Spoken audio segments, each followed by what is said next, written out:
Welcome back, ladies and gentlemen. We're joining you here at the Blue Otter League for the Masters Division week number 1. My name is Jerry J, joined by Feedonomics. We're coming into the draft, and we got two stellar teams ready to kick it off on the rift.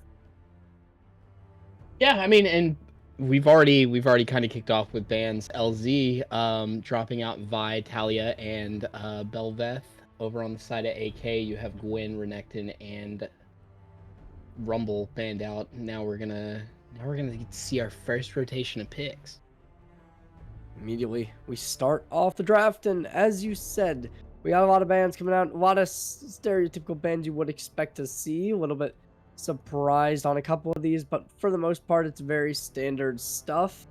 Only thing that's a little bit odd is that Belvath, but a lot of junglers getting banned out from this blue side to start us off. The Mbessa locked in, the newest champion to be added into League of Legends, played mostly in that top lane position, sometimes towards the mid. Feedonomics, what are we thinking? You like that bet or like that pickup, or how are you approaching that? I mean, I want to see the rest of the team pan out, right? Like, you can always, it's always situational. Mbessa is pretty fun. But, you know, if you draft the opposite to how she works, she's not going to be effective. AK dropping in Varus. Do like Varus. Fun, strong hero. A lot of poke. Also the same deal. You can kind of flex him in a couple of different lanes. Varus is strong, though. Yeah, I mean, that's what I'm saying. Same deal with Hwei. Hwei, you can throw any different direction that you want. You know, three little flexible lanes technically.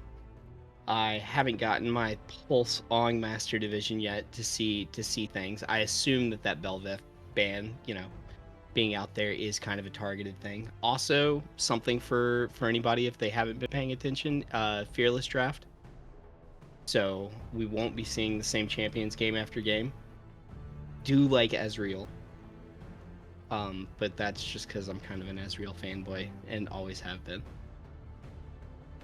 Ezreal's a good one. I'm personally a big fan of it just because Kalist plays it over in EMEA. I think that Kalist definitely is one of the best piloters of this champion. One of the best champions currently. I'd go as far to say I think that just generally Ezreal has a lot of power to him, and just the general just damage you can get and back off away from different engagements. I mean, it's just, I think that the blank. Okay. I would not have expected that. I didn't even realize it at first. I was like confused on what the champion was because they changed how They she changed looks. what she looks like. I have not seen her since then. No.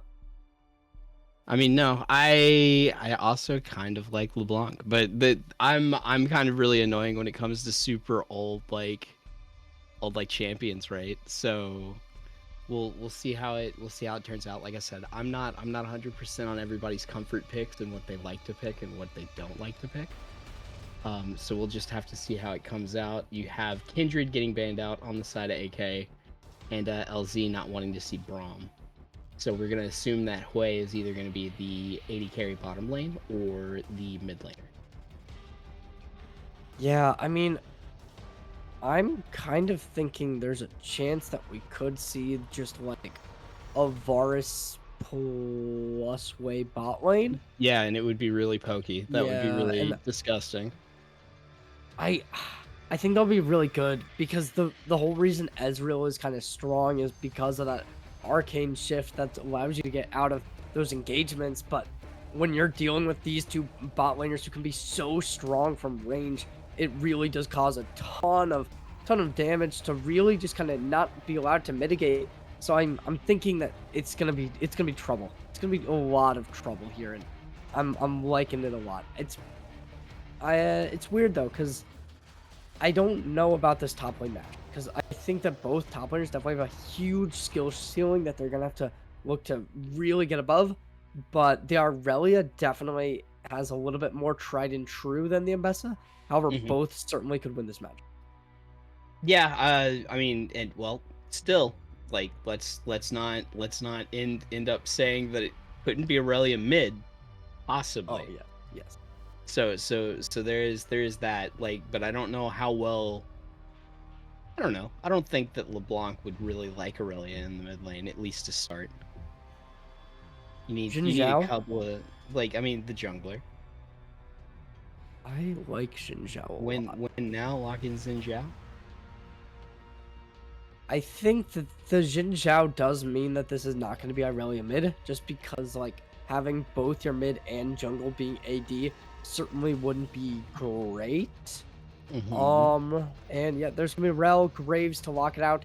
Not a whole ton of AP in this comp, so I'm a little bit worried in that regard. All you really got is that LeBlanc. However, it's not bad. I think that this composition could work really well. You get the lethality, you get some maybe Ooh. beforehand. Okay, both kind of work in similar ways. A little bit less range on the Pantheon. However, it will be a finished composition with the Nautilus, so that will change up at least my prediction of a Hwei in the bot lane. And yeah. So I mean, as the matchups kind of plan out, and what we would expect is going to be Ambessa and Aurelia. You have Varus matching up against Azrael with Nautilus and Rel as their varying supports. You have LeBlanc against Hwei, and then you have Pantheon versus Xin Zhao. I do kind of like, despite kind of in Masters not really having the best win rate at the moment, I do think LeBlanc would be able to have the damage that, you know, if in given the right circumstance, will be able to pop Varus and Hwei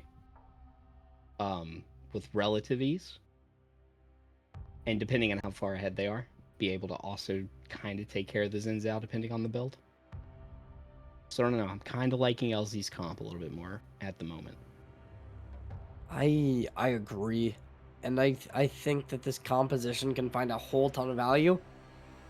I'm a little bit concerned on the bot side, but I don't think it's gonna be a concern that I really have to be worried about. I think that both teams certainly gonna have a decent scaling composition, but I would probably prefer this the side of LZ to their opponents, just due to the fact of that bot lane gonna get a little bit more value late game. But yeah, I mean, both sides certainly having a good composition. I think we will be seeing AP mid laners across the board, so there's a good chance that we could see those guys scaling really well late game and just kind of finding a ton of value, especially for the LeBlanc, since you do get a lot more assassination power compared to the Hwei, who's kind of just like, you're just there and you deal damage. Well, I mean, also you've got to think about the squishy targets and how much more maneuverability they have than AK squishies, right? Like, I mean, Hwei tries to use his kit on Ezreal, and then it's just like IS and shift away. Same deal with Blanc, right? She just jets away with W or with RW. And you've wasted your burst. I want to see this Pantheon, though. That Pantheon's going to be powerful when it comes down to it. Most likely going to be picked in the jungle, and there's a lot of options there. Because, like, you get so much value when you're playing a Xin Zhao when you go really well and you, like, go 5-0. If you get an early start as Xin Zhao, they're going to be an absolute force of nature and something that nobody's going to be able to reckon with. However, a Pantheon is going to be like that one pick that really can do it. Because a good Pantheon player, even if you aren't as fed, you're still going to be able to beat up a Xin Zhao. Right, and the other thing that you've got to think, like, Xin Zhao is going to bring a lot of damage and a little bit of, like, crowd control to ganks, but, I don't, like, everybody on LZ has a way to line up, like, a CC chain if Pantheon shows up, right? Am I crazy? Yeah, it's gonna be crazy. I'm really excited for it. Yeah, it's gonna be fun. The other thing, like, now, not just to talk about LC, right?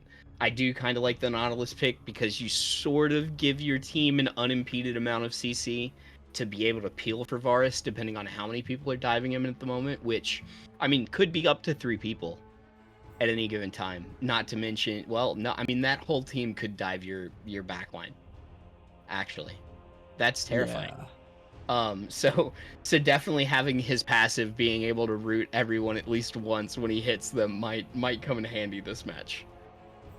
But like, From the way I see it, it's gonna be the side of LZ with like a much more mobile composition, and then like if you're the other opposition here of Ukuma, and you're just gonna be playing a front to back basically the entire time. Maybe your Irelia or Jin Zhao can go for a flank, but like for the most part, you're gonna be like having one of them playing as that frontliner, and then you got the Wei and Varus in the backline just trying to poke out somebody, but there's nobody to poke out because everyone's already in your backline, just Mhm. dumping on everybody there. And then that Nautilus is just gonna be sitting there trying to find a hook, but who are you gonna hook onto? There's so much mobility. Maybe you try and go for the Ambessa just to try and impeach their mobility, take them for a little bit of a stroll down memory lane back when you're a top laner and you just got to sit still. Now a top laner, you got 20 different movement abilities. You got a shield, a suppress, a slow, everything in the world.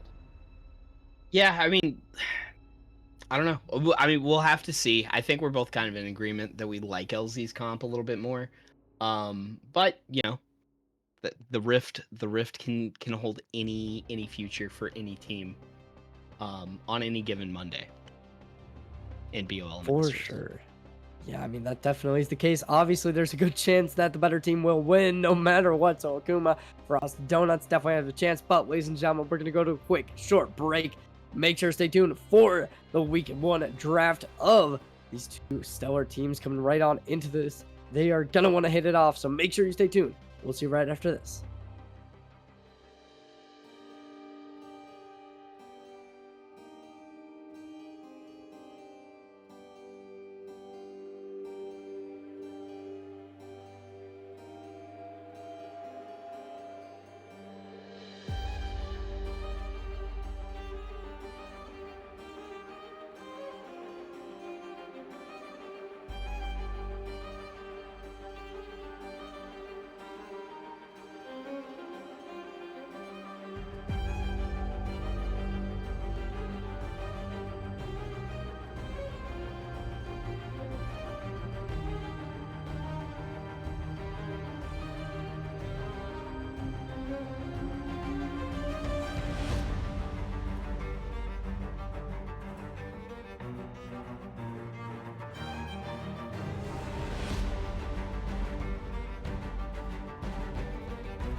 Welcome back, ladies and gentlemen. We're coming into the draft. We saw our game start up with the draft earlier on, and we noticed that there was a little bit more power over on the blue side.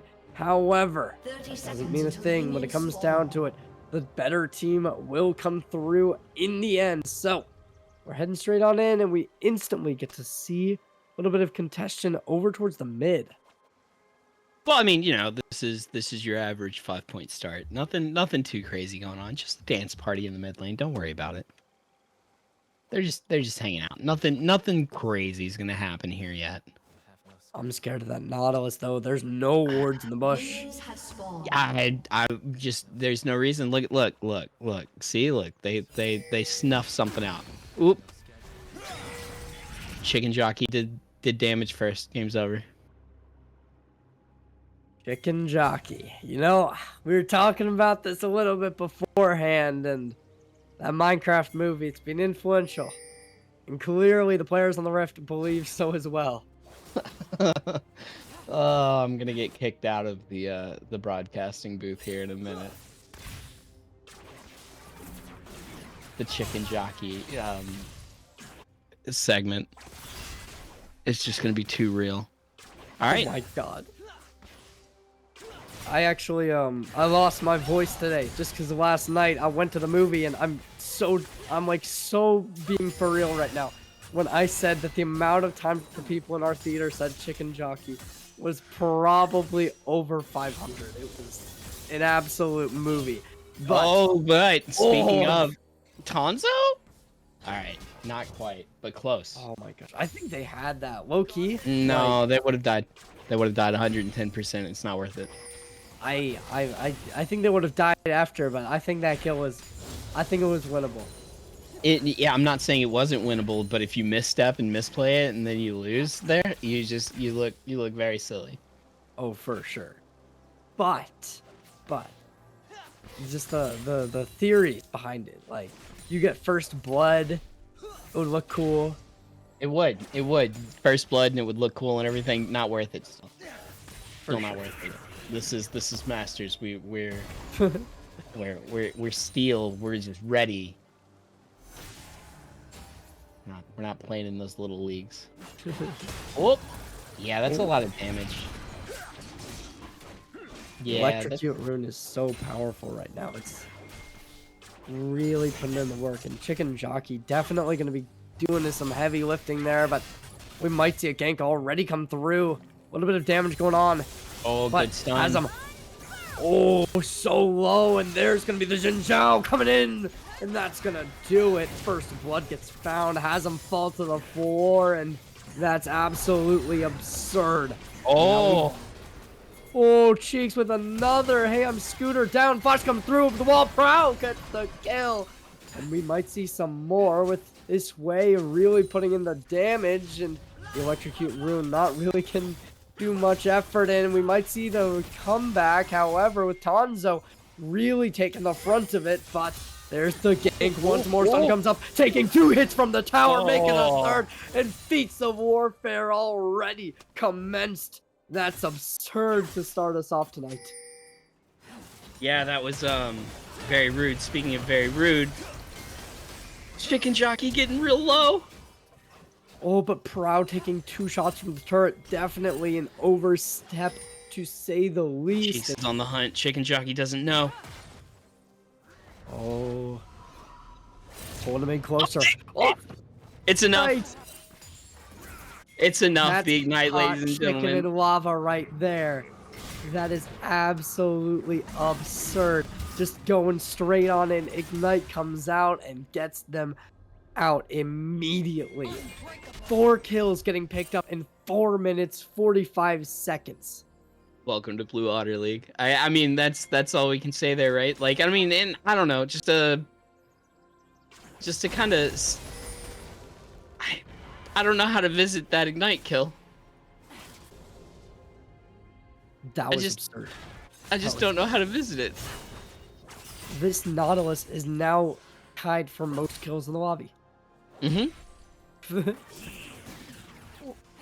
I also didn't think about it, but, you know, I guess Nautilus turns out really well if he also just, you know, completely dumpsters the lobby. Yeah, we were saying in here that lane 0 might have a little bit of a stronger composition. However, clearly we did not account for something, and that something may possibly have to do with this Aurelia and this Nautilus, who are clearly extremely proficient on their given roles. But remember, it is Fearless Draft. Oh, not again, not again.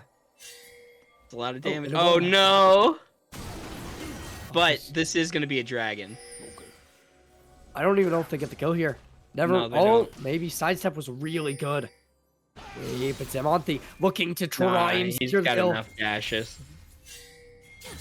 That's gonna allow this first plate to for sure get taken out, and the Drake gets taken to exchange that, so it's not the end of the world. But yeah, Hazem definitely not gonna love that. I don't know. It's better than dying. That is Speaking of dying, though, Fluke is in kind of a dangerous position a little bit. And it does look like they are going to go for a dive, though Cheeks is going to be back in time. Oh, going in aggressively. 3 players versus 2. Oh, no, it's going to be 4 maybe. Never mind, Chicken came back. Oh, Chicken's engaging. Look at that damage. Oh, a big root, keeping them in place, but this way not going to really falter at all. They just gonna want to keep flailing this lane away, and Chicken Jockey might want to go in aggressively, but the TP will be there to really just get him back out in time. Yeah, and I mean, it was a good little shot to go for the creep there, to bait out the fear. Would not have been a good max engagement at the moment. Has him.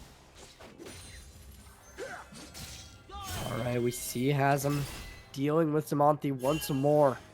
But Zamonthi just keeping the aggression, not giving them anywhere to run, and we see it time and time again. Hazem, such low HP, not able to connect with the turret, so really rough spot. Towards the bot side, though, root come through from the Nautilus. There's going to be the ignite. Good Q to bring him over. Volleying the arrows, putting Verticality in a weird situation, and they keep on faltering. Flash comes through. There's the ward. Cheek's going to have their Q back up and ready soon enough. W comes through. Volley the arrows, and that's going to do it. Double kill comes in the bot lane, and that's Lane 0 once more having the gate shut on them.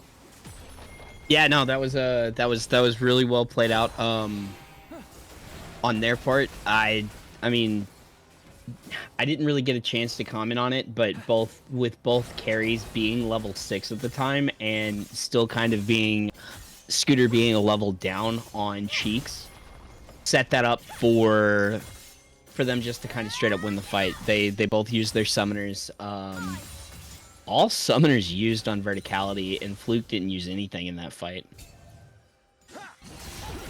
So something to keep an eye out on. Oh, this burst damage is absurd.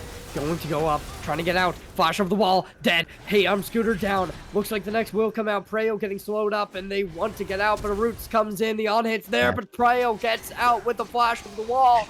It's still going to be alive, and nobody to really be able to counter it, and Preo will be able to just get out, back out, and get over to their base. Andy finds a ward. So, you know, Andy loses his red, so it, I don't... To be honest, though, I don't love how generally they're staying in jungle. If we see this Bin Zhao go for a gank through the jungle, try and get their own side, it might be rough, and we do see that now. Getting spotted out, but Chicken Jockey over the wall coming in, but Tarut comes there. It's a little bit of a trick play. Monty, though, trying to connect. Sidestep. Both sidesteps will be avoided. Looking to go for some more. A little bit of damage onto the Nautilus. However, not enough. Stun comes through, and there's so much damage applied. However, no kills to be found. And a little bit of a standstill has been reached. That was an extremely good crescent guard on the side of Zam to stop Paro from being able to actually engage and stun. It was almost like frame perfect. We'll say that it was on purpose. It was just really well done. Oh! Oh, recall got off anyways. Never mind. Small indie company. As I'm in a couple seconds. Not a couple seconds, but around a minute. They're going to have to really start playing carefully once that Blade of the Ruined King does come online. They have not been spotted just yet by Tanzo. But once that does come out, it's going to be rough. And it's going to be rough fast. Yeah, but Haslam, you don't really want to be there right now. Oh, wait. The recall coming out. Oh! Oh, okay. Ult comes through, and there's going to be the Pantheon as well. The Starfall comes on the line, and that's the kill. Finally. This is good for them. Samanthi flashing away, able to avoid Chicken Jockey just for a second, and there's going to be a lot of players here. They're going to go for the Void Grubs next, and nobody to contest. Yeah, really well played there. It looks like we have some more stuff going on. Depth charge going to be used. We have a waste on the depth charge, though. Unfortunately, it was a little bit weird. Double stun comes through, airborne onto 2, but Root comes down. Hey, on Scooter gonna get knocked up once more, and Samanthi finds the kill. We see the barrage coming through. Not finds much, and this will be some counter aggression with the Void Grubs going out 1 to 5. Unfortunately, not going to secure any more than that, but it's not the end of the world just yet. Yeah, I mean that was I don't know. If you're on the side of AKM, I think you're really happy with the way that turned out. Tanzo sitting in this bush, looking to try and make a trap play, but when it comes down to it, if that Pantheon comes back, the Starfall could become really rough. The Eclipse has been bought, but the Bork is on the opposite side. Right now, though, I mean, lots of damage applied to Tanzo. Mm-hmm.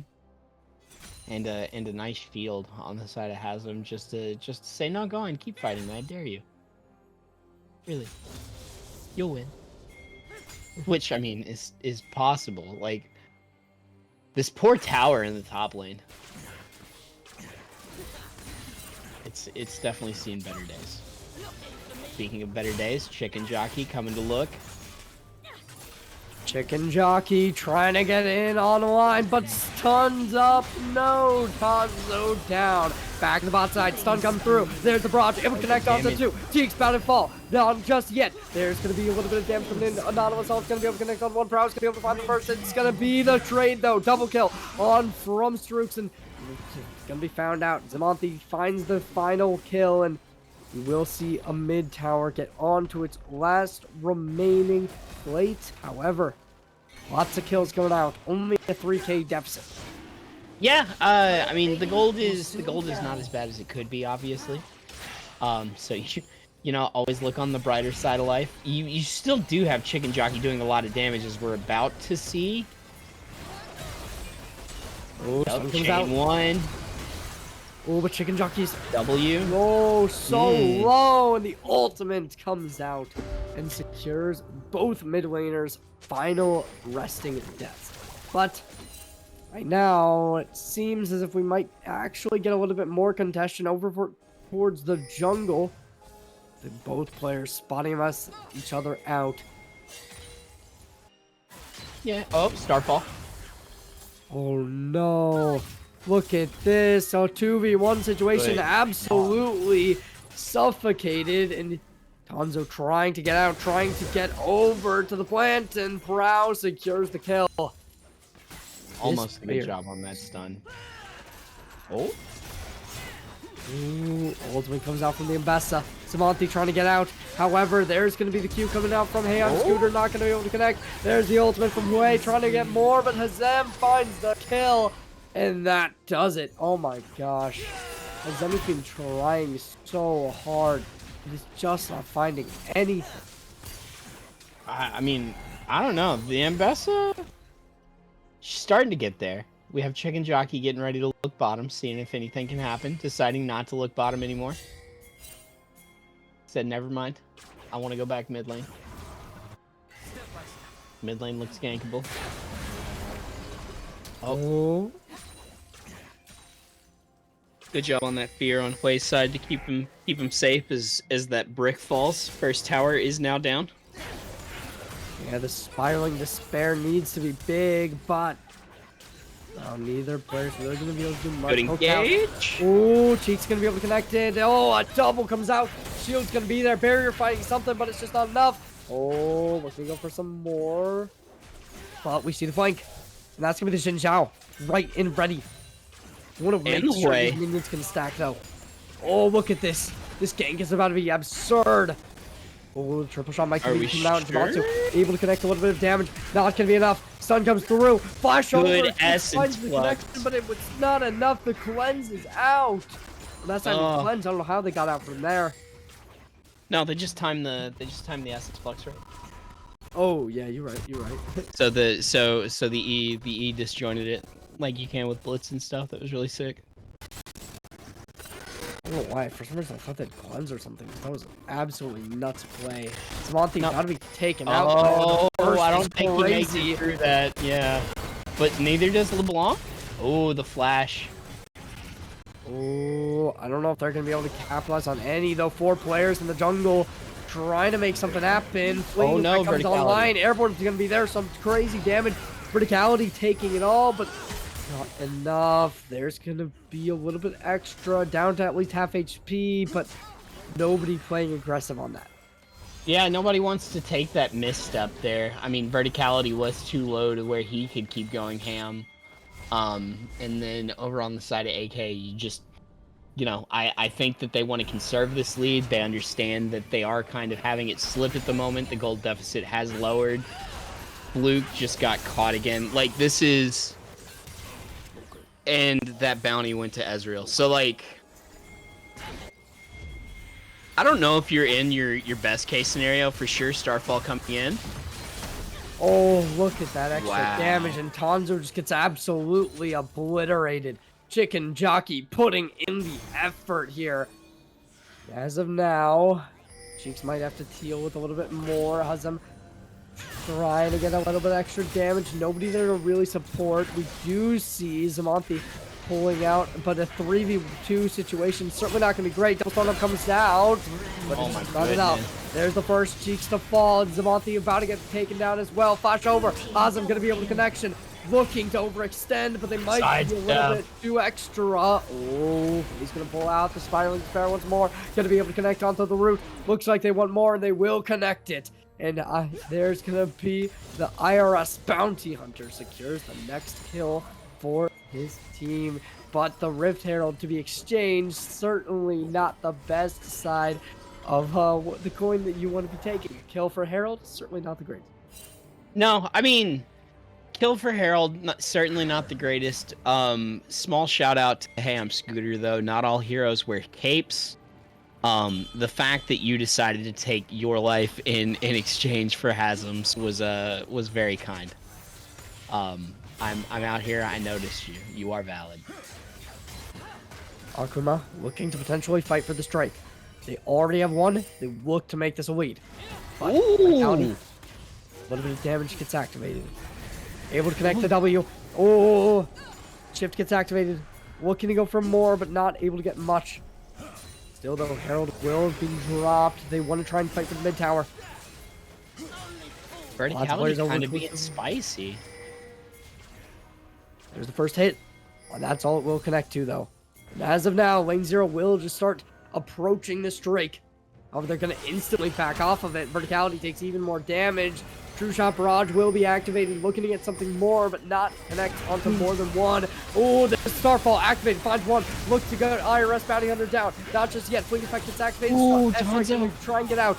But right now, we do still see the Sparks trying to go for more. Still, though, so much damage. There's going to be Zamonthi able to connect the first, but it's going to be from Hazam to get the second, looking to try and get the lead. Scooters finds out Cheeks with a little bit of the support div, but oh no, Zamonthi on a double. They want to get more, but they will be shut down. Woo! And then finally, IRS Bounty Hunter not allowing this Drake to be taken, only leaving Chicken Jockey alive.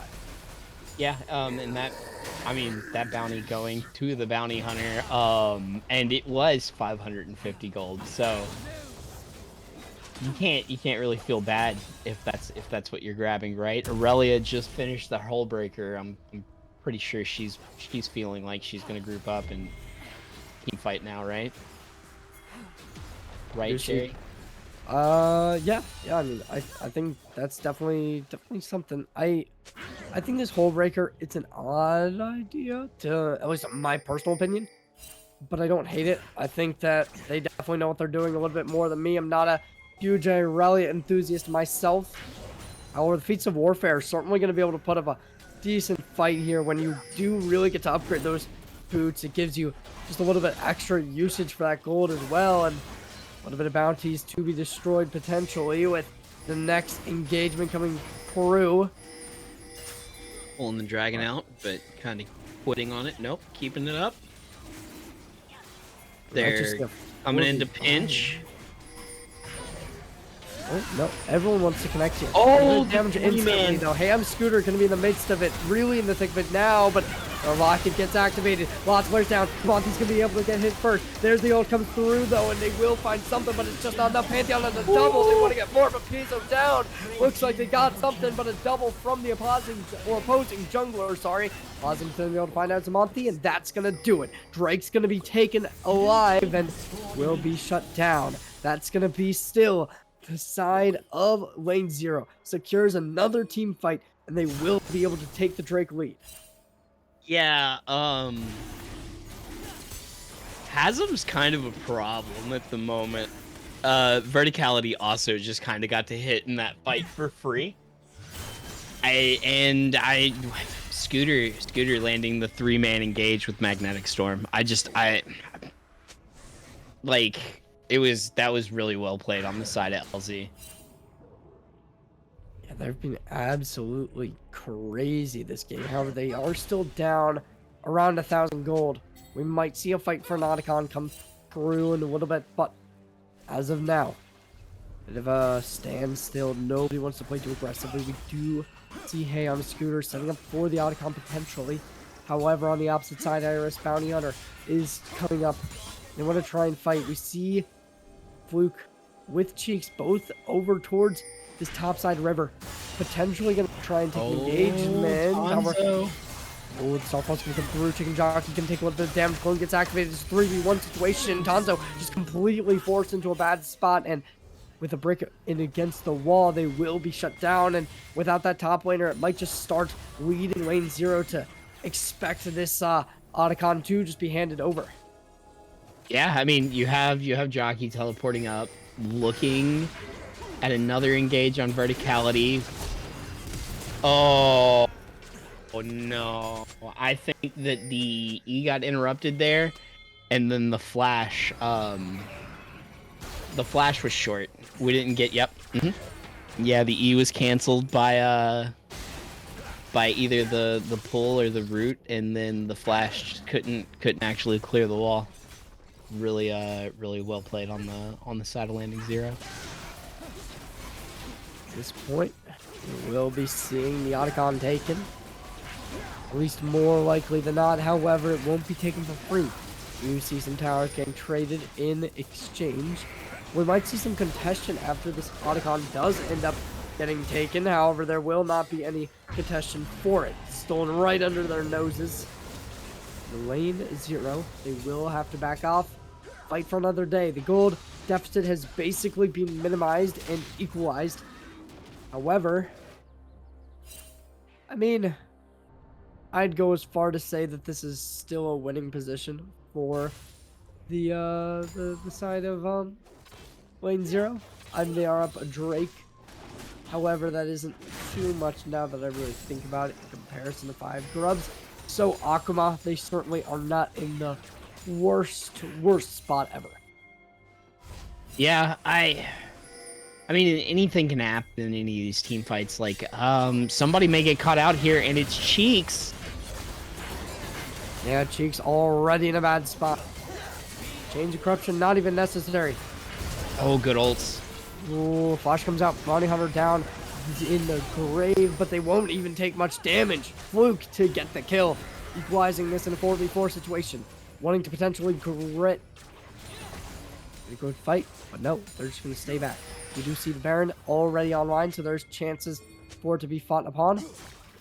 Drake won't be alive for a while, so that would be the only objective you really could fight over. Yeah, I mean, with Otacon down, basically these lanes pushed pretty hardcore. I guess mid is another objective we could fight for, right? And just break it completely, but it looks like Verticality is attempting to do that as we have a fight in the bot lane. 2v2 situation. There's Meteor coming in from the Irelia. Stun comes up. Looks like they want to go for more. Zamatsu going to be taking the front of it, but Clone comes out. Want to get more. True Shot Barrage comes in. Verticality goes for more, and it's gonna be awesome. Secures the second and takes this gold differential and leads with it. That was so good. Team synergy there. Putting in the True Shot Barrage from across the map. Verticality really working hand in hand. Oh, Cheeks, you don't want to be there. Oh, this is deja vu for Cheeks. They just tied just like this. And they will be feeling it once more. Hazem with the TP comes in, secures the tower, secures the kill. And oh my gosh, lane 0 is completely brought back to gold differential. Yeah, and I mean, it kind of is like now is sort of what we expected to happen in the pregame discussion, right? Like, they are just walking back into that back line and thumping them. As it stands. Oh no. Oh, this Ambassador want to go for more. True Shot Barrage comes out once more, but awesome. Really in the thick of it. Let's see whether or not they do end up getting out. They don't have the flash online. Oh, Starfall comes out. Able to get the trade. 1-for-1 situation. Mid laner for top laner. However, that's a big one. With Hazem down, that's a real big damage input offline. And, you lost Baron on him, too. Another big loss, yeah. It's rough. It is very rough. Chicken Jockey, what you doing? Ooh. Chicken Jockey actually able to get out somehow. Oh, well, I mean, they just walk the opposite direction, which is all you need to do in League of Legends sometimes. I think that they would have maybe been in some more danger if they would have landed. Oh, no! Speaking of skill shots landing. Oh, Cheeks gonna take a bit of damage once more. They just keep getting bursted down. Flash comes through. But Chicken Jockey not wanting to leave out just yet. Activating Q. TP comes out. Cheeks still alive, just barely able to get out of danger. Very rough situation for Cheeks, though. Tonzo? Oh, no, Tonzo. Tonzo gotta have to take a 2v1 situation, potentially. But not just yet. They will be able to back out. Potentially walking straight into the hands of Hamza. Oh, Hazem gonna be able to fight him. On hit, stun comes out. Tonzo trying to get out. Double stun comes online, but Chicken Jockey secures the elimination. And it has been time after time. Tonzo just not able to catch a break. Yeah, they definitely have kind of just decided that he wasn't allowed to have a good game. As it stands, like all the focus kind of being directed towards the top laner. So, well, I mean, we'll have to see how they recover in this game. There's always the chance they can recover in this game, or game 2. Oh yeah, for sure. Whenever we see that, but it'll just be something to watch. Is Hazem gonna go in here? First inhibitor down. Mm-hmm. Potentially just gonna back off of this, which is probably the smart play. A lot of players starting to flood back on into the spawn. That's gonna be another tower committed, and it will be exchanged for nothing. An absolute demolishment comes through here. Yeah, I mean, and the level advantages are kind of starting to stack up on the side of LZ2. All of your solo lanes are kind of a level down outside of one of them, I think. Oh my gosh, 2 levels up outside of mid. Mm-hmm. Absolutely. Yeah, so the crunch is definitely starting to happen now. They can definitely feel the pressure. The gold has swung 3K into the favor of blue team of LZ. So we'll see if we can recover over on the side of AK, but the night's still young. Oh, got spotted by that ward. Oh, Akuma's got found. Especially with Cheeks already getting spotted. Chicken Jockey gonna be dashing for it as well. maybe a Try good and fight connect. there. Speed comes through from the rail, looking to get something, but Airborne comes out on a double. Looks like they want to get some really scrappy here. Oh, but the air, oh, the barrage comes through, and the true shot barrage finds its own marks. Oh, Zamonte trying to back out. Chicken Jockey not going to allow them to. They want to try and contest. But right now, Root comes through. Zamonte going to be able to get in bad spot, but Tam Scooter falls. Iris collects the kill. Verticality can be able to dodge away. Good arcane shift, but not going to be mattering. Chicken Jockey finds the first. There's the second, found out by Hazem. And that's a 2-for-1 trade, with Fluke being the only one to fall.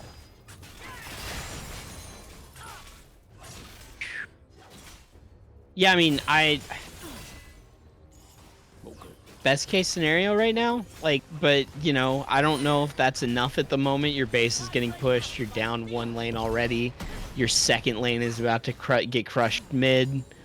What do we got? Timers for Baron? Is that almost up? I can't think about it now. We have another fight and a teleport.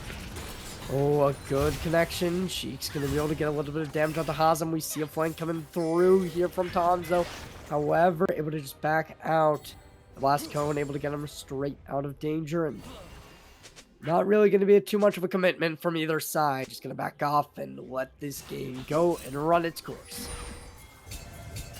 Yeah, now we're back to the quiet moments for a second. Oh! That's one W's worth of damage. Tonzo taking a little bit of damage out, but not just much right now. A little bit of a flank potentially comes out, and that would be off the back of Hazem. Somebody who's been extremely impactful this game. But they are spotted out by that well-placed ward, like kind of average expected ward, but still. You know, sometimes it's the oldies that you enjoy listening to. Moving to the top tower, about to break it straight on open, looking to break this base straight on open with 2 inhibitors down already, looking to march 3 sets of minions down. With a lot of players committed from the side of Akuma, trying to just keep this last tower alive, making sure that their base will be fortituded. I think what we're doing is resetting for Dragon Soul. He'll be up shortly. Oh, well, Baron's back up too, so there may be another fight on that. For sure. Should be another fight for that. So now we will be seeing a little bit of contention. And we will, both sides have been spotted out. Oh, instantly we see the Pantheon on the flank. Cheek's gonna be able to root him up. Stun comes through from top laner of Tonzo. Trying to get something, but there's the Ambassador coming down the line. There's the Aurelia as well. Ulted on straight on through. Tonzo, bad situation. Trying to get out of the blast cone. Not gonna happen. 1 versus 2. Verticality will find the kill onto Tonzo. But a good true shot barrage will be able to collect a lot of damage. Flashing over the wall, trying to get something, but Iris Bounty Hunter not gonna be able to get it. Cheeks though going up. Cheeks gonna flash over the wall and find its connection onto Hazem, who might actually fall, and yes they will to Zamonte. He gets shut down, and that actually might have just given the side of Akuma Frosted Jones their way into this game, collecting a bunch of kills and collecting the Baron. Yeah, I'm kind of curious on what happened in that one. Ambessa got, I think, like, I don't think Ambessa landed her ult. I think it was either too short or it got interrupted somehow. Because I did not see her dash forward in that last fight, which I think needed to happen. That allowed her to get kited. So, you know, can't have that happen, but I mean, best case scenario for Akuma. Well, I don't know if it's best case scenario, since there will also be a Drake exchange. So it is rough, but with Soul on the line, that does give them a chance, an opportunity to flip for the Elder. And if you can flip for the Elder and land successfully, that could possibly be what could lead you to win here. That is true. The execute does, like, you know, equalize all. Especially with the amount of damage that they can put out in poke. Just die halfway across the map because of Hui and they Varus decide to hit you with empowered spells. Alright, where's this gonna happen at now? We've got everybody getting ready to go up over here. A little bit of a counterattack. Lots of players coming up from the top side. Hazem taking a bit of damage. The forefront of this attack will be in the mid, however. Wolves secured. Blue buff secured. I mean, this is good though. You're just choking out the enemy jungler. Not allowing them for anything. Oh, hey, I'm Scooter. Potentially going to try and get a flank on the line, and we've seen them especially be a player who... Oh, they're spotted though. Oh, that damage. Oh, that is so much damage, and they get rooted up, stuck together. Big stuff coming out from Pantheon. They're going to go aggressive. Investo ult activates. Cheek's going to be in a bad spot, but it's AK Spike Fluke getting taken down. Chicken Jockey finds another double kill from Verticality. Konzo at low HP. Last remaining player finds the one, and that might be one only. With a lot of players starting to march down the mid lane, TP comes online. Sun comes through. Fire. Oh, Bow though not going to be able to find Maj. Will they secure the kill? Yes, they will. A good stun connects the elimination. And that will do it. Game number 1 secured. And it's going to be the side of 0 Dorado Rejects, containing this game and bringing themselves some serious points. Yeah, I mean, like we said, I think that comp ended up getting played out sort of the way that they wanted it to. I don't think it was executed quite perfectly. I do think that the fight before this one was kind of lost because of that. Ambessa wasn't able to join the fight as quickly. Obviously, you saw what happened when she could. And just massive amount of damage. Pantheon. I mean, the game was huge for Pantheon, I think.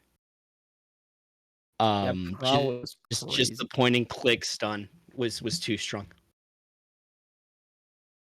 I mean, everyone in this lobby was absurd. And I mean, I don't know who I'd say was my personal MVP for that first map, but Verticality hit some insane true shot barrages through and through, really just putting up the numbers, and I think everyone looked good. I'd say it was definitely Verticality, at least for game number 1. Yeah, I mean, I will say that, and then over on the side of Akuma, like you do, like Bounty Hunter and Fluke were able to put out damage, so you don't have to, like, not all hope is lost. Like we'd spoken about earlier, this is a fearless draft, and fearless drafts are really neat because we get to see new heroes every single match. So I don't know. I'm just happy to be back, man. It's been a minute. It's good to see everybody. I want to get into more action though, but I'm gonna cry to my prod and ask for us to go on a quick break, and then whenever we get back, we'll get back into draft for game 2.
Welcome back, ladies and gentlemen. We're joining you back once more with Lane Zero Dorado Rejects versus Akuma Frosted Donut. This is going to be week number 1 of the Masters Division of Blue Otter League. Now, my name is Jared J, joined once more by Feedonomics. We are coming in after a phenomenal game number 1 back and forth. It was Lane Zero Dorado Rejects to take it in fashion. Coming in, we're going back on with the same draft as usual. Yeah, I mean, it looks like our bands haven't changed too much from the beginning. Obviously, we have Fearless going on, so we're not going to see the same champion rotations that we did the set before. And I don't know, what did you think whenever we were looking at everything last round that kind of jumped out at you, other than kind of what we had talked about earlier? Like, what can we improve on both sides? I approve on a lot of these bands. I think Rumble makes sense. We will be seeing very similar bands. The only real difference is going to be the Galio, I believe. Which I don't think we saw that band out last game. Which, banning it out this time makes sense. It's a pretty good AP heavy champion when it comes to being able to really remove any AP with that AP magic resist. And now we see both bot laners looking to be locked in. First, the Ashe, really good engage tool with that mystical arrow. That Frosted Tip gets you a lot of slow damage, freezes one in place. It's really good. And we will see the Jhin as well. Locked in. Curtain Call, same thing. You get some slows, you get a lot of lethality, and you are just generally a force to be reckoned with. Let's see what the second pick of this will end up being, however. Yeah, we'll see if we just get our bot lanes out of the way now, or if we actually try to secure one of our carry roles. Outside of that, it does look like LZ is going for the top laner. They do feel like the Cassante is the pick of choice. We'll probably see them. I suppose we'll see some more support bands in band rotation too. Cassante's a big one. Get a lot of real tankiness there. A little bit of mobility as well with the ultimate. It's a good pick. Everyone can agree on that. So I do like to see it. Rakan going to be picked up next. So really focusing on picking together that bot lane. I mean, I think it could work well, especially against a Jhin. If they are not careful, that's going to be a rise up to the sky from the Rakan, a slow from the Ashe, and looks like a volley bear to match that Cassante. That's a disgusting gank.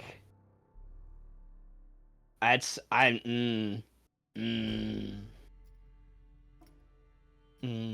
don't know if I'd have fun as a Jhin. Hopefully I have Boots 3 before Volibear decides to sniff the lane. Like, well, okay. I do like the cow pick. Alistar is a pretty good pick to close that out. Gives some peel for the Rakan if he tries to hit both players with the quickness, We do see the side of lane 0 picking off some mid laners, removing the Silas off of the options. The response, most likely to remove some junglers. We did see both junglers last game having a lot of impact, so it would make sense to really try and remove them. Maybe you try and get rid of something like... I don't know, you could definitely go for something a little bit more mobile, such as this the Lilia. Let's see what the next is going to be. Obviously, there's still a lot of options. You could go for the Jarvan 4-ban. Maybe if you want to really isolate that Jhin. Not sure how useful that would be, though.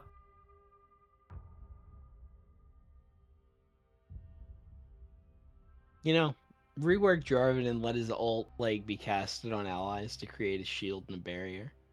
I just want reason to shoot artillery out from behind a wall as Jhin. Syndra getting banned out as the last ban over on the side of LZ. So yeah, complete and total. We don't want to see we don't want the IRS on anything that they like, is what I'm seeing right there.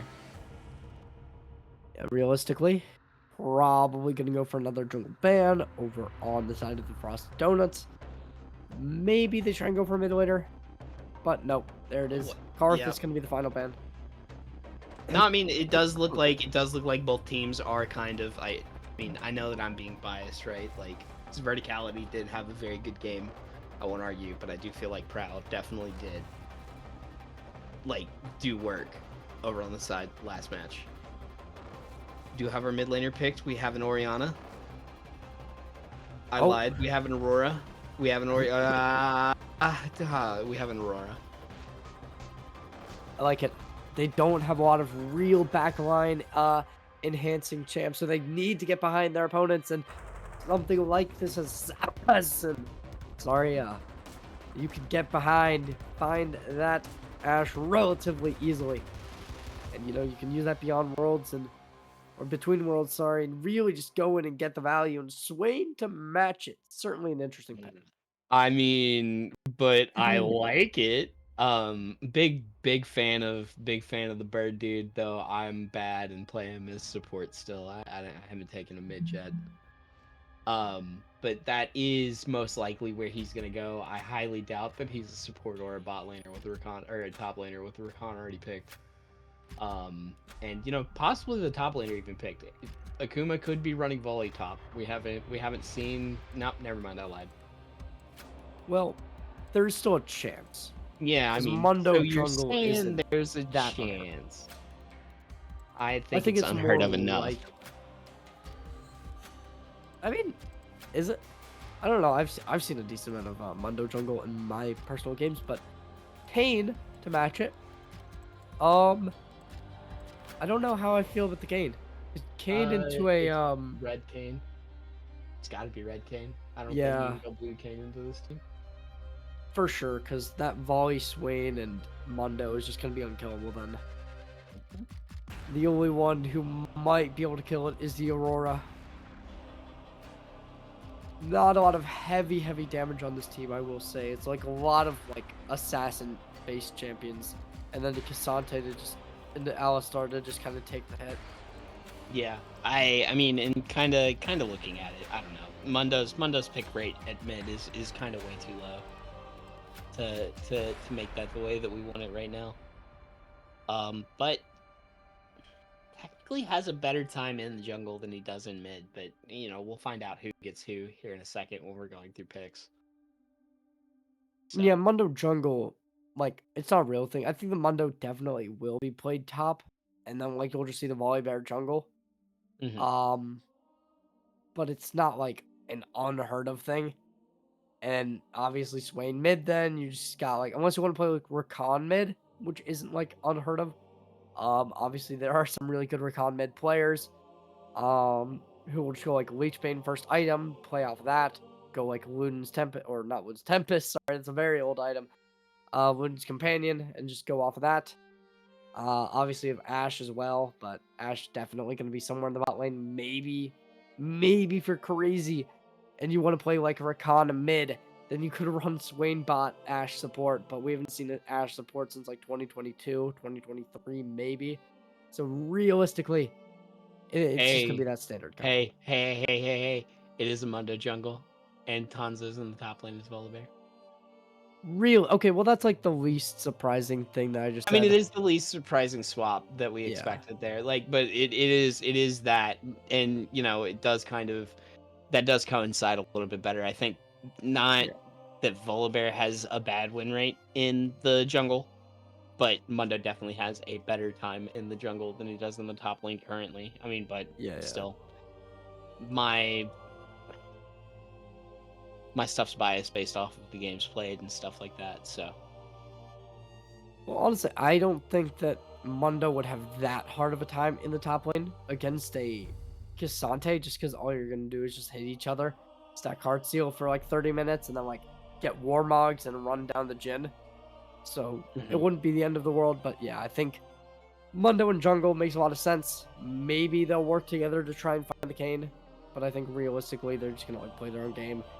And yeah, I think we're like realistically this game's gonna go to map 3. I don't think we're gonna see 2-0 done. Okay. I mean, all right, fair enough. We're gonna see a best of 3. Is that how you're feeling? Akuma's got the better comp this time? I mean, I think that if this game goes beyond like 28 minutes, yes, for sure.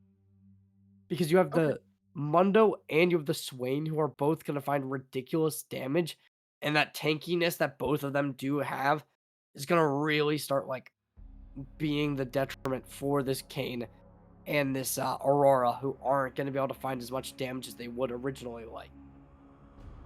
Mm-hmm. I'm excited for this one. This one's gonna be really fun. It's gonna be a 5-point start again. We're not gonna see any invades. I'm trying to jinx the start so that I get some action at the beginning of this next one. Like I said, man, I'm just happy to be back. It's opening night of the new season of Masters, and here we are. Getting to watch really fun matches. Yeah. We're gonna get right underway though. We'll be back with a short little break, and we'll be back right after this.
Welcome back, ladies. No, it's all you. It's all you. Take it away. We're back. Dang. We are so back. That's all there is to say. And we might be back with some crazy stuff. That's not. Because Hasm, oh man. they had a good start. We saw Hazem having a really good start, but it might not be as good as if they get called out here, which they definitely seem to have been. Blocking off the bushes, not a lot of stuns on this composition, and I don't think they have the arrows to really slow them down just yet. This could be really, really rough to get the kill. Oh, Hazem, the though, could be Q-land. slowed down by the Mundo. Looking to get the kill, but they're gonna do it. Hazem getting tons of damage using their opponent as the taxi, though. And, yeah, they're gonna get out. Cool. Really good play on Hazem to skill, but you know you got to think how is leveling the E to open gonna help him in the laning phase. I definitely agree there, because no Q is gonna mean, oh, you're gonna be doing a lot less damage, buddy. Mini game collected. First mini game taken care of by Bounty Hunter. I love Swain's mini game. It's Angry Birds. Okay. Are we done with the exciting? No. Still have some action going on. A little bit of poke going down by Tanzo onto the top laner. Pretty considerable, like, normal jungle starts for both junglers. How are you feeling, Cherry? Yeah, I mean, both teams playing their own game. We see Hazem taking a lot of damage up towards the top. But over towards the mid, it's even more with Chicken Jockey already at half HP. However, we did see last time that it was IRS Bounty Hunter who really was a player who did not be a real slouch. They were the one that kept you on your toes on that way last time. This time they're moving over to Swain. Still though, similar to compositions to last game, both we will see AP jungle or AP mids, AD jungles, very tanky top laners as well. A little bit less different, or a little bit more different in that regard. Seeing his last game, it was more top laners that could really just kind of pull through and do a lot of damage. This time they're gonna really just want to play for the team and be that just like brick wall to really help the team be a pillar. Yeah, Hazem hitting level 3 first. Oh, Bounty Hunter though. That damage is real. Like, I mean, come level 3, that is going to be a really disgusting combo. Yeah, for sure. Back up towards the top. We get to see a little bit of damage. Hazem trying to play very aggressive here. Keeping the minions in their own wake. Stun comes through. Hazem taking damage. Unstoppable gets activated. Trying to connect. Not going to, though. Empowered Q gets activated. But Samathi forcing out the flash immediately. And Hazem forced to back up.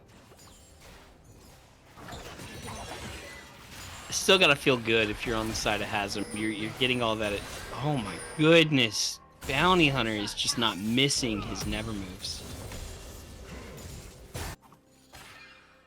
Chicken Jockey having a little bit of support from Prow. How much can they get? Very little. The answer checked. Cheeks taking a little bit of aggression. Airborne gets activated. Root can be next. Up in line. The next fluke. Connect a little bit of damage. Up towards top side. Tanzo. Took a lot of damage early on. Hazem trying to maintain pressure. Connecting very little. Empowered Q activated. This mana may be a problem, though. Prow potentially going to be able to connect. Back gets activated, but will be canceled immediately. Over towards the bot side, we do see potentially Rakan trying to do something. Maybe going to work with Zimnathi to try and get a little bit of damage out, but they will start pushing up. No objectives to really take just yet. 20 seconds until the first Drake will spawn out. And there's some priority over towards this red side, so they will have a little bit of objective pressure to try and go for that Drake. However, who knows what the end plan is. Tanzo, though, getting picked out. Flash gonna get exactly what you would have wanted. Tanzo gets slowed. Flash gets activated from both players. Yeah, I mean, it was... I think if you're Prow, you're happy with that. I mean, Hazem's got to be happy with that too. He's probably going to clear this lane. Well, he can't. The teleport coming in immediately from Tanzo there.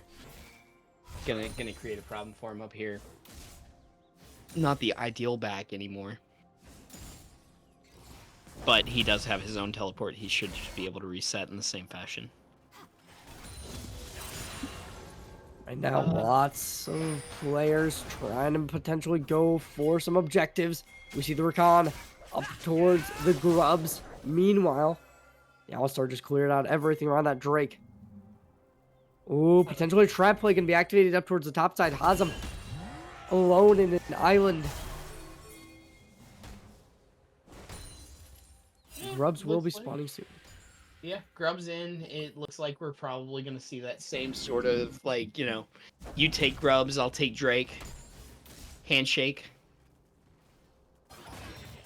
Yeah, that's exactly what's going on now.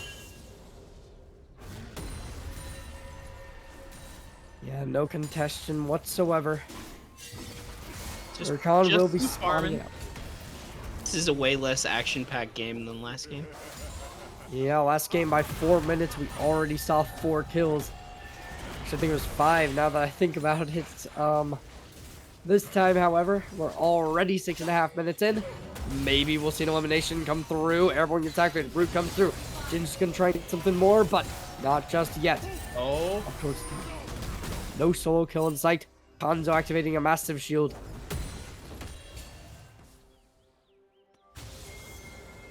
Both ultimates in the top lane as well, so, you know, Hazem's both ultimates in the top lane also kind of working opposite from one another.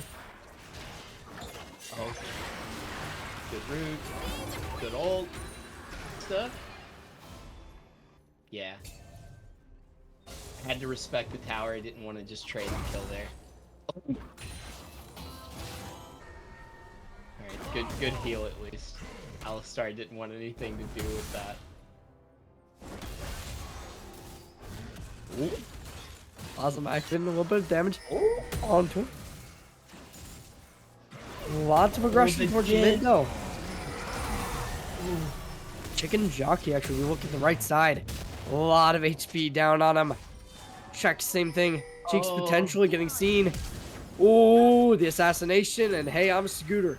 Gets the kill from the turret. Yeah, had to respect it though. Had to get rid of the flash there so that you didn't give the mid laner a kill. I suppose you gotta respect that. Did get an assist off of that though, I think. Maybe that was off the other kill in lane. I'm not sure. More than likely, yeah. No, the other kill was top. I'm a fool. Oh yeah, actually, yeah. Wait, you're so right. All right. Wow, wait. Volibear's gonna have a rough time into this because we can see they're really building AP. And this Cassante Hazem's gonna be taking a ton of magic resist. Oh no, that's a lot of damage. Verticality in a rough spot, looking to get taken down. Fluke gonna be the one to do it. Sun comes through. Proud gonna try and get something. Barrier gets activated. Not finding much. There's gonna be the Recon trying to go in, able to get a stun up. A little bit of damage comes through, untargetable, and red team finds that advantage. That's gonna be the Fate of War Repair and stunning them right on back. Cheeks, a little bit of a rough spot. Back against the wall, and they will be shut down by that turret.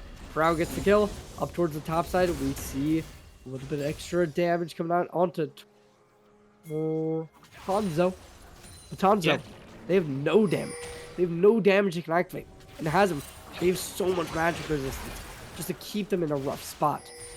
Ooh, Chicken Jockey in a bad spot. Ult escapes with it. Good tech though. Yeah, using between worlds to just get out of any type of reach.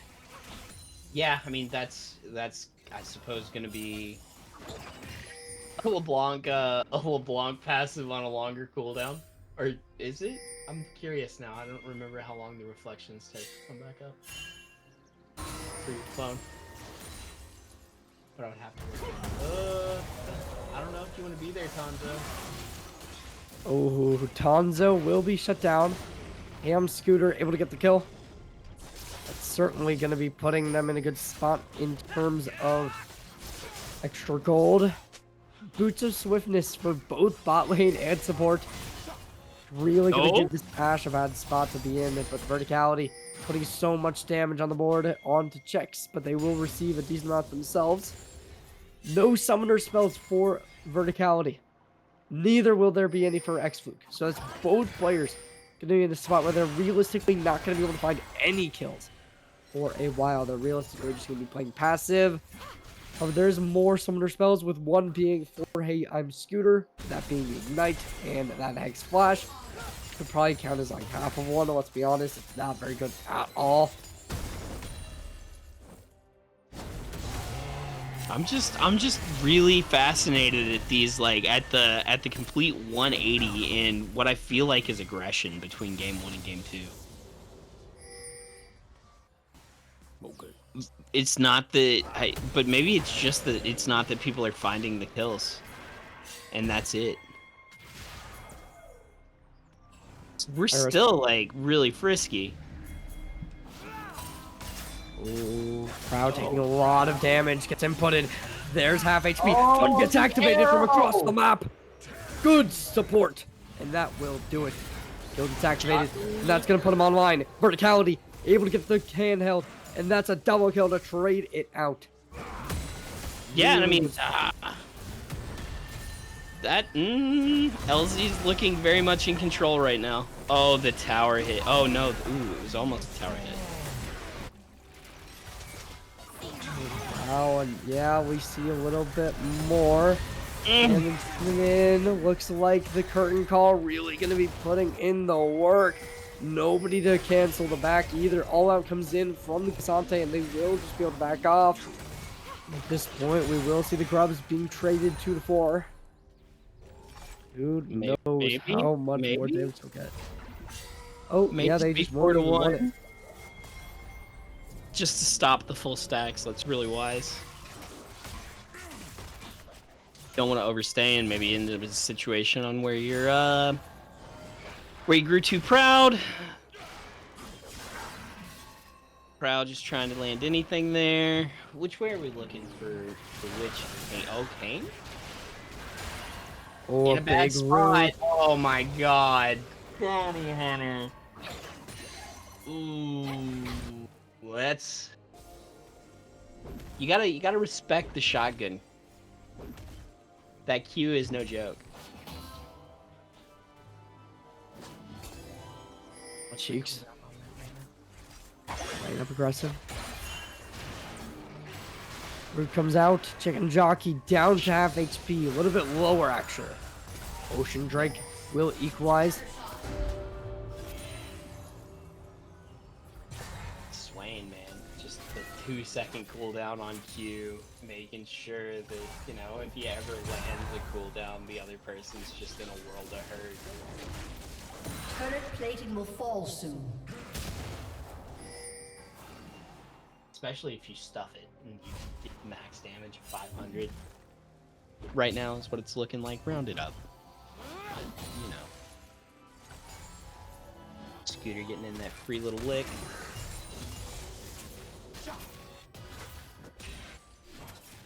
I don't know. We just... I just want more action. Give me more action. Thank you. Oh, Root's gonna come out. Big damage. Cheeks. Trying to get something. Airborne gets activated. Stun's gonna be there, but Verticality gets rid of it immediately. Cleanse gets used. Oh, double slow gets activated. Charm's gonna come through. Ult's gonna be here. Airborne. Power does a lot of damage. Current call gets activated, but no faltering. No hesitation. A double kill gets achieved. But they will fall, but it's just gonna be too little too late. With X-Funks taking the damn time. Sorry, X-Fluke. No, Bounty Hunter barely gets shut down by the turret. I mean, if I'm Chicken Jockey, I'm happy with how that turned out. I like better than not trading. In that regard, I don't think that we were getting out of that one alive. We do have the lane pretty even. It's just a CS disparity at the moment. Both of them got a bounty off of one another for about the same price. The Aurora had more of a bounty. Huh. It's funny like that sometimes. Awesome. Deal with a bit of damage. With this magic resist they have built up, we'll just be able to really play this lane as comfortably as possible. Yeah, shield. Just, I mean, Yeah, it's definitely way more of a wet noodle fight. Both of these bruisers are healthier than Ambessa and Aurelia. Oh, Flute. Oh, big root up. Proud gets the worst. Right now, though, they gotta be at least a little bit careful with Proud. Very little HP remaining. Potentially Tanzo to fall. Empowered Q activates, not to connect. That Let's was keep hitting. such a good curtain call. Or I'm sorry, flourish. Deadly flourish. Oh, ult comes through. But as the ult activates, we do see a little bit of approach coming in. Cheeks trying to find something. Double airborne commits with the empowered Q and tries to find something more. That third Q not to find much more. They will get in range though and potentially find the kill. Yes, they might, but no. Tanzo still live and kicking. Not for long. Tanzo falls. There's the probably able to get the kill. Turn call activates. Able to find the last hit onto Smothi. That's a big hit to get. Brute comes through. Verticality, despite not being in the fight, Verticality is an absolute warrior here. Ultimately comes in from Smothi. It won't matter. Kill gets activated. The headbutt to stop the blast plant against the wall. It's just LZ just seems to be moving on the map a little bit better than Akuma this game. That mobility seems to be another, you know, still. Oh, Fluke. Oh. What do you do there if you're an 80 carry, Cherry? I mean, I'm not nearly as good as any of these 80 carries. I got no clue. It's a rough situation. And at this point, they're down almost 2k gold. They gotta fix something. As we said, or at least I said earlier, I'm thinking there's gotta be a little bit more. There's gotta be a little bit more pushback in that early game. Because once it gets to late game, I think that these donuts, they're gonna be able to really smother this zero lane team. But right now, they're just in a rough spot. And I think it really just comes down to the fact that Tanzo is over. You don't got anybody to really help with that DPS. Yeah, I mean, the only reason they didn't kill Aurora there though was just didn't have their ultimate to be able to finish that off. Aurora is just looking out in that bottom lane at the moment. I feel like this Infernal Drake is gonna fall. You hear Shorten? Ooh. Ooh. Has him trying to do some damage. I don't think Hasm's going to be able to find this kill either way, not going to lie. Even if there was no extra player here. But maybe they will die. Hasm, yes they will. A little bit of overextensions from them. However, maybe... Oh, never mind. I was going to say maybe they'll find something in the exchange. However, that won't be the case either. Only one hit to the tower. I think the direction there had to be the Drake. No hot at the moment. We are just gonna trade red buffs. Just, you know, nice slow game of League. Not too pedal to the metal. I'm not disliking it. We will see zero lane. Another Drake though, so they will get a bit of an advantage in that regard. Yeah, I mean, you know, and they're just... This lead is not as bad as it was last game for the other team. Like, or I mean, you know, the other way around. So, we're still in compete mode. I do feel like it is getting kind of dire. We are approaching a danger zone. But, you know, it could always be a comeback. Best objective in the game just spawned. Everyone loves her in a stop, huh? So my friends. Watercon might get contested here. We do see a lot of players pushed up towards it.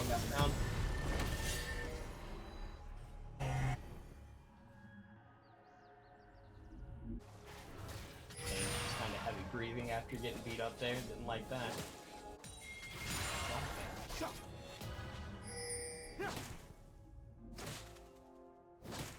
We're just clearing out. I'm trying to figure out what I would do if I was on the side of Akuma to try and come back. Do we play, like, it has to be play around Swain. Right?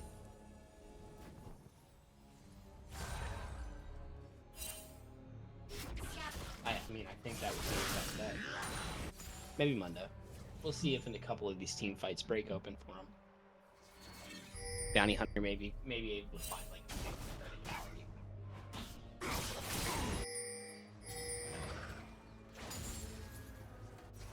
I don't even know. I don't think there's even enough DPS output for the Frosted Donuts to even secure this Otacon. Because, like, what? You have the Ash, and then you have the Swain. That's about it in terms of actual DPS. Oh yeah, for the Otacon you definitely have to win a team fight to take the objective. I'm more just talking about, like, in a fight in general. Well, like, Bounty Hunter will be able to do enough damage to kill anyone. I haven't even really looked at items in a minute. We have a fight breaking out. Verticality is just going to break his flash and get out of dodge. He said no thank you. I think Zero Wing could easily take it. Well, not easily, but I think they could. So I think if they can really just bait away the Frosted Donuts, that could be, like, what their angle might be. But they might not even need to. A 3-man dive will come out, though. Airborne comes in. There's going to be the kill. Verticality falls, but it might be trading out. Hanzo going to try and get away from them, but they will just fall in the end. Maybe, hopefully, maybe. Do not give him it for free. Yes, they won't, but Between Worlds gets activated. There's going to be the kill. Ult comes out from Proud. Want to go for more. But besides that, they will have to get away. Oh, Stun comes out. We're going to get something more, but oh, the barrier's going to be there. Get up, raiding them back. There's the Swain in their final form. Wings are blazing, and they will get out. Yeah, like, and that was kind of what you were looking for, right? They did find verticality, but then afterwards just were unable to get out and paid too much for it. And that is going to be, you know, the best objective in League of Legends. Probably going over to the side of LZ.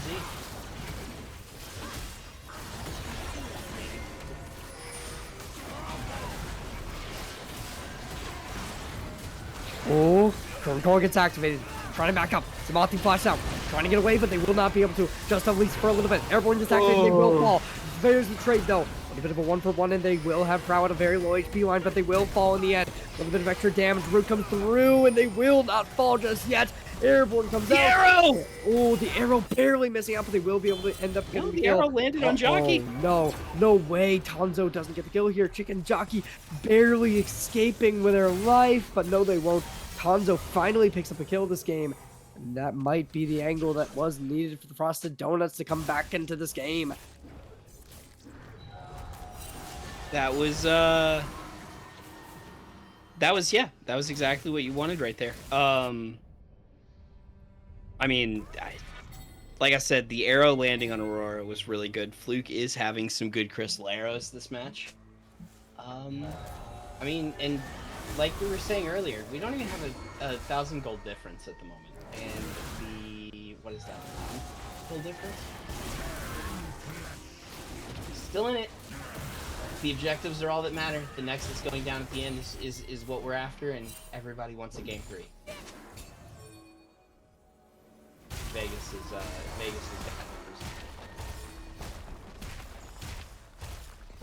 numbers. Hanzo, I mean, trying to break this tower. However, they will be called out. And Chicken Jockey coming straight on into the fray. Oh, maybe they'll find the kill. Sun goes in. I don't know. Oh, Beyond Worlds. Oh, but the ult is there, and Tanzo with the self-heal secures the kill somehow, some way. Root comes through. Ooh. There's going to be another follow-up from the Ash arrow, but it will be instantly cleansed away. Nothing to find. It will be traded out. Drake to exchange, and that's going to equalize this 2-2. Yeah, and now we've even got a gold lead. Look at that. So you're saying there's a chance Howard does stay up. We haven't really talked about builds or anything right now. I do think Hanzo's is really interesting for being able to break base. A lot of attack speed into a lot of AP, just because, you know, Polar Bear likes mixed damage. But like I said, that's also going to be able to help break towers because AP does more damage to turrets. Really interesting fact.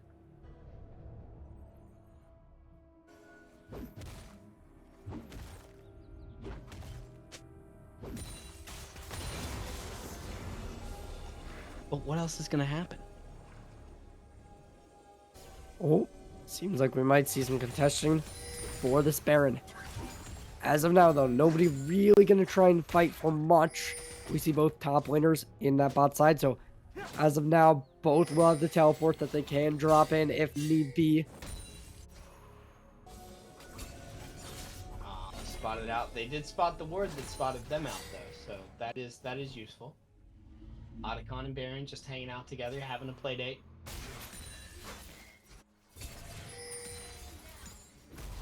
Nobody really wants to bother him. The arrow lands. This time there's no That's a unbreakable great will. arrow. Just lying, the unbreakable will to break it. They got a little bit of damage off of it, but not much to follow up on, unfortunately. Awesome. I mean, Trying to get something out of trying it. to beat up here, but Prow is on the way. Yeah, the question is, will Tanzo be able to get even a single kill? The answer seems to be no, with the ultimate coming in from Prow, and yep, 3 players stacking all on him. But that's going to be 1 player, and not to sell him short or anything, but a player who hasn't really been having the best performance in exchange for an entire Otacon, so that really is rough, and we might be even more than that. Oh, never mind, it's the 1 player who really can't die. I mean, maybe not. Yeah, I guess he's the one that can, like, stall out the team, but he could definitely die still. Ooh, curtain call. Alrighty.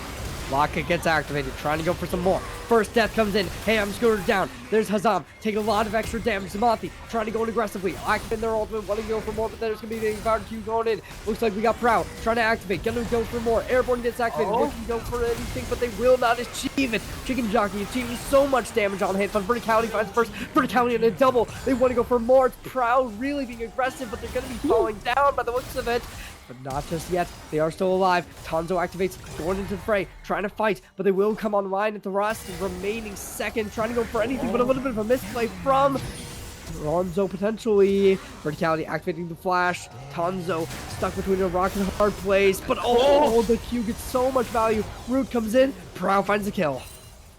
Oh, he almost played that right with the Sky Splitter into breaking the blast plant, but they were ready for it. Just another really well played fight. On the side of like every one of these fights has been executed really well. And mitigating as many deaths as they can. I'm actually pretty impressed. Hanzo has literally been on the razor's edge of like 4 or 5 kills now, I think, at this point. So it's really unlucky that he just hasn't been able to finish any kills. Because that was 3 of them right there. You know? Yeah, this has been absurd. Right now, though, 2K lead around there. Seems as if a Baron pit might be inevitable for the next contestant. Yeah, a lot of lots of gold on towards verticality too. Alright, if I'm Cheeks, you want to be careful right here. Maybe not. Bounty Hunter landing a really good hit. Hey, I'm Scooter. Around 60% HP. We do see Chicken Jockey looking to lurk around in the back lines, but they will be spotted out by a ward. Cheeks gonna be really showing their presence, just making sure they respect. Ooh. Drake is spawning in around 1 remaining second. See what the options will end up being. Baron, Drake, how do both these teams decide to fight this? It's Monty. I think that I want to contest, like, show, you know, shoot for Dragon Soul. If I'm not doing these teams, I think that I would be looking at Drake. Oh, has him. Arrow goes wide. Airborne gets activated. Lots of damage instantly activated. Check and jockey. Secures kill. Really just baiting so much impactful damage. Beyond Worlds gets activated. Putting... Oh no! Look at that absolute absurdity right there. There's support down. Looking over for more. Airborne there. And there's going to be Bounty Hunter, the last remaining player. Verticality gets the next but oh my gosh. Bounty Hunter on the triple. Looking to get something. Flashing away. But they just barely make it out of range. Will they survive? Yes, they will. But that is going to be a soul by the looks of it. Not a soul, sorry. Another Drake by the looks of it. Yeah, I mean... We are to the point now on where Bounty Hunter will be able to do damage if he's left alone, and so will Fluke. I think that if that was a fair 5v5, and there's no jungler here, like, Xanthony is in the right spot. Bounty Hunter already teleported back. If I'm chicken jockeying for talent, I'm in trouble. Yep, there you go.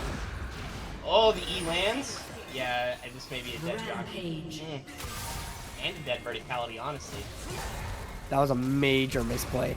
Oh no, they should not have gone for that Drake. Maybe wins there, now Bounty Hunter's coming back. That is so rough. That is so unfortunate. Oh no. Yeah, I mean, and that's a little bit too greedy. That's probably Baron, right? I mean, yeah, if you're a betting man, you'd have to say the Baron's probably going to be the next target. I mean, I would try and finish it before the 40 seconds were up on Jockey and Verticality coming back up, right? It does look like Hanzo does start it, and they really have to give this up outside of Proud, just trying to steal it, I think. But I don't even think he's going to attempt, right? Oh. Surely. Nobody's even here to try it. Sun comes through. Double airborne. Looking to try and get something more potentially, but the TP gets activated. There's going to be Hazam trying to get something, but oh no. Baron's already taken. Yeah, back out and try and play defense. Yeah, not worth it. Oh! I mean, still got ourselves a game. Like we were saying, gold is in the favor of blue side. IRS Bounty Hunter looking like he's getting ready to get ran down. Yep. Oh, Bounty Hunter though, so much damage inputted. The good curtain call secures the final blow. I mean, that's exactly what. Yeah, I mean, you found the biggest threat, and you eliminated him. So, do we push things out? Looks like we still Zom, that front line action. Trying to get through. Right now, Verticality. Wanting to be that supporting cast, potentially. Monty, trying to push up. And as of now, they're just going to start backing up. Looking to move towards the bot side. We do see Tomzo is there, potentially to try and contest. As of now, there's a lot of players just completely mixed in this fray. Nobody finding much. Yeah, everybody's just playing really safe right now. Nobody's looking like that, right? This is also in that same situation that I was talking about last time where I feel like this is in misstep and you lose territory. So, you know, neither team wants to do that right now. We're trying to maximize our gains, maximize our profits here. Turrets are even. We're ahead on Drake's. Over on the side of Akuma. Oh. What a bit of contention. Monty, pushed up. Root gets activated. Sun's going to be there as well. Taking a ton of damage. Destroying world. Activating a ton of healing. Curtain call gets real. And there's Verticality. Getting the next. Cheeks first off. There's the airborne as well. And a double kill. Without he getting so much extra impact. And Prow finding his way onto Flukes. And that's a double kill over for Prow. Last remaining player on the fight. And they will be falling. The ult gets activated for nothing. It's a march down the mid lane. And they want to end this early. Because if not, they might as well lose. Yeah, I mean, and you know, Red Cane in that one just found a really, really good flank on the on the Ashe, and Swain wasn't going to be enough to be able to provide the peel. Wait, they might Um, just end it here. Oh yeah, my no, they God. are going to end it here. The I GG thought there were would have been announced. some kind of contestation, but No, no. Despite no minions, that's just going to be game number 2, and that's a 2-0 series. Absolutely absurdity, and Zero Lane takes the win, bringing a 2-0 favor in week 1 of the Otter League. Yeah, I'm still saying I think match MVP has to go to Prow for me. Um, really successful jungle in both games. Yeah. Completely dominated game 1, honestly. Verticality, close second on that side just because of how well they did on both damage dealers. Like, is their 80, like they pumped out a lot of damage both games, the most this game. But yeah, Bounty Hunter looking really good on the other side. Hanzo definitely picked on both games. Yeah, and before we head out here, I believe we have an ad break or a Oh ad no, return. we do have an ad read. I Yes. just want to have a quick shout out to ProComps, our sponsor and game changer app for the league community. This isn't just like the other tools. It's your personal draft coach, perfect for both teams and solo players. In fact, you can pair it with any other app you use. With ProComps, you'll receive real-time drafting advice with tailored champion picks and ban recommendations. It stands out with features such as the ability to generate champion pools in seconds that you can share with friends, post draft guides to attack the game. You can generate comps based on your preferences. Coaches and analysts can even create personalized tier lists. Think of it as having a virtual coach and a strategy toolkit all in one. I mean, I'm definitely a big fan of like the in-live draft tool just to figure out who it wants me to ban and pick. That's definitely helped me out a lot in my climb. But with over 280,000 downloads and thousands of daily users like you, ProComps is such a user-friendly and totally free experience. It's a no-brainer not to give it a try, guys. Download ProComps now and you'll experience a whole new level of drafting power in your league games. Go to procomps.gg, download it from the Overwolf, or click on the link in our bio. Yeah, definitely a good idea to go buy over there and worth. I gotta say, I might actually have to end up using that because that does sound certainly interesting. But that is going to be it from us here at the Blue Otter League. Anyways, ladies and gentlemen, thank you so much for sticking tuned, staying with us. But my name is Cherry J, joined by Phenomics and Wookie Monster. See you all next time, and peace.